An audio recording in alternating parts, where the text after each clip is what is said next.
ओम श्री गणेशाय नमः।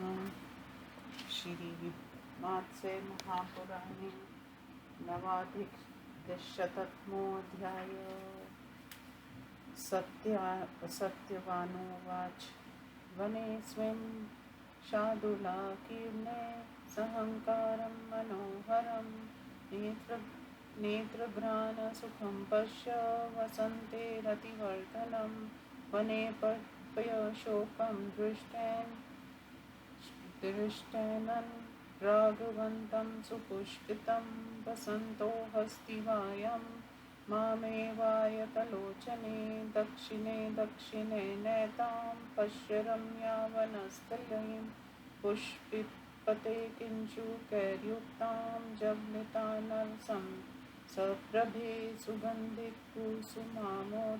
वनराजीव निर्गता पश्चिमेन विशालाक्षी कर्णिकारे सुपुष्पिते काञ्चनेन विभात्यैषा वनराजी मनोरमा अतिमुक्तलताजालरुद्रमार्गा वनस्थली रम्या सा चारु सर्वाङ्गी कुसुमोत्कर्भूषणा मधुमतालिञ्झकार व्याजेन वरवर्णिने चापाकृष्टिं करोतीव कामपान्थजिघांसया फलास्वादल सत्कत्र पुंसकोकिलविनादिता विभाति चारुतिलका त्वमिवेशा वनस्थली कोकिलक्षुतशिखरे मञ्जरी रेणुपिञ्जरा गतितैर्वर्ययुक्तां याति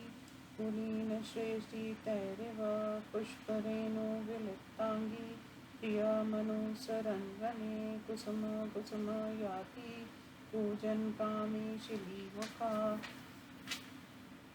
मञ्जरी सहकारस्य कान्ताचन चवाग्रखण्डितां स्वदते बहुपुष्पेऽपि पुंसकोकिलयुगवने काकाप्रंसुता वृषागे स्वामेकाग्रेण चुना काङ्की सम्भावयत्येष पक्षा चछादित्पुत्रिकां भुवाङ्गनिमिन्मासागदयिता सहितो युवा नहारमपि चादते कामाक्रान्तकम्पिजला कल्विकंसतु रम्या न प्रियोतसमास्थिता मुहुर्मुहुर्विशालाक्षी उत्कण्ठ्यतिकामिना वृषाङ्खा समारूढा शुकोऽयं स भार्यया हरेण लम्बयन् शाखां करोति सफलामिव वने तृपिशिता स्वातृप्तो निद्रामुपागता शेते संयुवा कान्ता चरणान्तर्गामिनी व्याघ्रयो मृथुनं पश्य शैलकन्दरसंस्थितं ययो नेत्रप्रभालोके गुहाभिनैव लक्ष्यते अयं द्वीपी प्रियां लेडी जहाग्रेण पुनः पुनः प्रीतिमायाति च तया विहमान स्वकान्तया उत्सङ्कृतमूर्धानं निद्रापहर्चेतसं जन्तुर्दनताकानतां सुखयत्येव वानरी भूमौ निपतितां रामामर्जारोदर्जितोदरीं नखैर्दन्तेर्दशत्येष न चेपीडयते तथा यशशकाशशकी चोभे संसुप्ते पीडिते मे सलीं गात्रचरणे कर्णे व्यरक्तिमुपागते स्नात्वा सरसी पद्यार्चे नागस्तु मदनप्रिया भावयति तन्वी मृणालकवले प्रियां कान्तप्रोतमुत्थाने कान्तमार्गानुगामिनी करोति कवलं मुस्ते वराही पोतकानुगा दृढारसन्ध महिषा कर्दमाक्ततनुर्वने अनुर्वर्जति धावन्ती प्रियामुदत्मुत्सुका पश्य चार्वङ्गी सारङ्ग त्वं कटाक्ष विभावने सभार्यं माहि पश्यन्त कौतूहल समन्वितं पश्य पश्चिमपादेन रोहि कण्डूयते मुखम् स्नेहाद्रभावात् कर्षन्ति भारतरं शृङ्गकोटिना द्रागिमा चमरी पश्य सित्वालानुगच्छतीम् अन्वासते चमराकामी मा च पश्यति गर्वितात् वेद्वयं पश्य प्रकृष्टं भार्यया सह रोमनत्थनं वीर्णाभार्णं काकं ककुदी वारयन् पश्याञ्ज भार्यया सार्धं नयस्तग्रचरन्दयं विपुले बद्री स्कन्धे भद्राशन् कामयया हंससर्भार्य सरसि विचरन्त सुनिर्मलं समुक्त स्येन्दुबिम्बस्य पश्ववैश्यमूर्धहन् सभार्य शक्रवा कोऽयं कमलाकरमध्यका करोति पत्यनीकान्तां सुपुष्पामिव सुन्दरी मया फलोचया शुभ्रो तव्या पुष्पोचया कृता इत्थननं न कृतं शुभ्रो तत्करिष्यामि साम्प्रतं त्वमस्य सरस्वतीरे द्रुमच्छायां समाश्रिता क्षणमात्रं प्रतीक्षस्व विश्वमस्व च भामिनी। सावित्री उवाच एवमेतत् करिष्यामि मम दृष्टिपत्सत्वया दूरं कान्तना कर्तव्यो बिभेमि घने वने। मत्स्य उवाच तथा स काष्ठानि चकार तस्मिन् वने तदा राजसुता समक्षमा तस्याः दूरे सरस्दानी मेने च सत्वं ऋत्मि व्राजना इति श्रीमत्स्य महापुराणे सावित्र्योपाख्याने वनदर्शनं नाम नवाधिकशतमो अध्याय। हिंदी अनुवाद। सत्यवान ने कहा, विशाल नेत्रों वाली सावित्री हरी हरी घासों से भरे हुए इस वन में बसंत में रति की वृद्धि करने वाले एवं नेत्र तथा नासिका को सुख प्रदान करने वाले इस मनोहर आम के वृक्ष को देखो।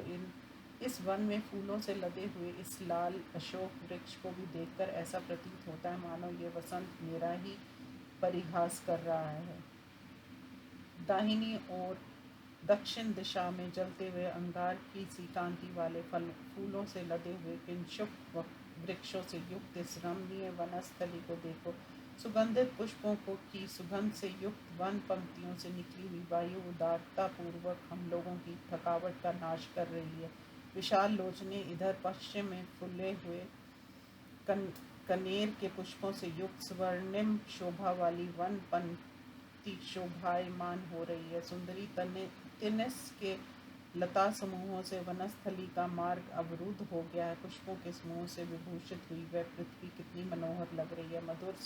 मधु से उन्मत्त हुए भ्रमर समूहों के गुंजार से व्याज से मालूम पड़ता है कि कामदेव हम जैसे पथिकों को मारने के लिए धनुष की प्रतिज्ञा खींच रहा है। नाना प्रकार के फलों के आस्वादन से उस उल्सित मुख वाले कोकिलों के स्वर से निनादित एवं सुंदर तिलक वृक्षों से सुशोभित हुई ये वनस्थली तुम्हारे ही समान शोभा दे रही है। उमा की ऊंची डाली पर बैठी हुई कोकिला मंजरी की धूल से पीत वर्ण होकर अपने सुरीले शब्दों से चेष्टाओं द्वारा कुलीन पुरुष की भांति अपना परिचय दे रही है। वह कामी मधुर के वन में गुनगुनाता हुआ प्रत्येक पुष्प पर पुष्पों की धूली से धूसरित प्रियतमा का अनुसरण करता हुआ उड़ रहा है।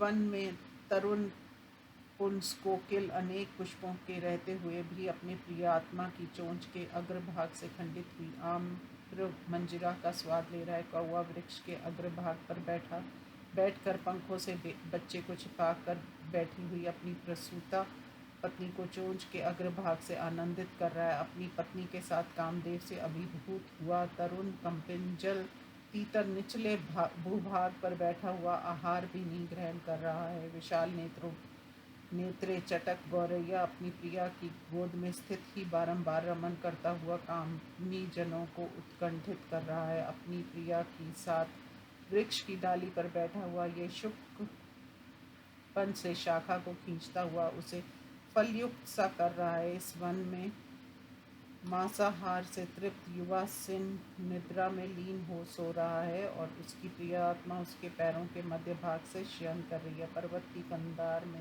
कंदरा में बैठे हुए व्याघ्र दंपति को देखो, जिनके नेत्रों की कांति से गुफा भिन्न सी दिखाई दे रही है। ये गैंडा अपनी प्रिया को जीभ के अग्रभाग से बारंबार चाट रहा है और अपनी इस प्रिया द्वारा चाटे जाने पर आनंद का अनुभव कर रहा है। वह वानरी अपनी गोद में सिर रखकर गाढ़ निद्रा में सोते हुए पतिका को जूक आदि जंतुओं को निकालकर सुख दे रही है। वह विडाल पृथ्वी पर लेटकर पेट को दिखाती हुई अपनी प्रिय आत्मा को नखों और दांतों से काट रहा है, परंतु वास्तव में वह पीड़ा नहीं दे रहा है। ये खरगोश दंपति पीड़ित होकर अपने पैरों को शरीर में छिपा कर सो रहे हैं। ये कानों द्वारा ही जाने जा सकते हैं। सूक्ष्म मांगे कामार्थ हाथी कमल युक्त सरोवर में स्नान कर कमल ठंठलों के ग्रासों से प्रिया को संतुष्ट कर रहा है। पीछे पीछे चलने वाले अपने बच्चों से घिरी हुई शुक्री प्रियतम के मार्ग पर चलती हुई प्रियतम के द्वारा उखाड़े गए मौतों को खाती जा रही है। इस वन में दृढ़ अंगों वाला एवं शरीर में कीचड़ पोते हुए कामार्थ महेश भागती हुई प्रिया को पीछे छोड़ दौड़ रहा है। सुंदरी अपनी प्रिया के सहित इस मार्ग को देखो, जो कुतूहलवश मुझे मनोहर कटाक्षों से देख रहा है। देखो, वह मृगी स्नेह युक्त हो अपनी सींगों के अग्रभाग से प्रियतम को ढकेलती हुई पिछले पैर से मुख को खुजला रही है। उस श्रेष्ठ चमरी गाय को देखो, जो चमर के पीछे चलती जा रही है। इधर कामार्थ चमर खड़ा है और गर्व के साथ मेरी ओर देख रहा है। धूप में बैठे हुए उस नील गाय को देखो, जो अपनी प्रिया के साथ आनंद पूर्वक जुगाली कर रहा है और कुकुर पर बैठे हुए कौवे का निवारण कर रहा है। प्रिया के साथ उस बकरे को देखो, जो वेर वृक्ष की मोटी शाखा पर फल खाने की इच्छा से अगले दोनों पैरों को रखे हुए है। सरोवर में विचरण करते हुए हंसनी सहित उस अत्यंत निर्मल हंस को देखो, जो सुप्रकाशित चंद्रबिंब की शोभा धारण कर रहा है। सुंदरी चक्रवाक अपनी प्रिया के साथ कमलों से सुशोभित सरोवर में अपनी प्रिया को फूली हुई पद्मिनी के समान कर रहा है। ऐसा कहकर सत्यवान ने फिर कहा, सुंदर बाहों वाली मैं फलों को एकत्र कर चुका था तथा तुम पुष्पों को एकत्र कर चुकी, किंतु अभी ईंधन का कोई प्रबंध नहीं किया गया। अब मैं उसे एकत्र करूंगा। भामिनी, तब तक तुम इस सरोवर के तट पर वृक्ष की छाया में बैठकर क्षण भर प्रतीक्षा करते हुए विश्राम करो। सावित्री बोली, कांत, जैसा आप कहेंगे मैं वैसा ही करूंगी, परंतु आप मेरे नेत्रों के सामने से दूर ना जाए, क्योंकि मैं इस घने वन में डर रही हूँ। मत्स्य भगवान ने कहा, राजन, सावित्री के ऐसा कहने पर सत्यवान उस वन में राजपुत्री के सम्मुख ही उस सरोवर से थोड़ी ही दूर पर काष्ठ एकत्र करने लगे, परंतु राजपुत्री उतनी दूर जाने पर भी उन्हें मरा हुआ सा मानने लगी। इस प्रकार श्री मत्स्य महापुराण के सावित्री उपाख्यान में वन दर्शन नामक 209वां अध्याय संपूर्ण हुआ। ओम नमो शिवाय।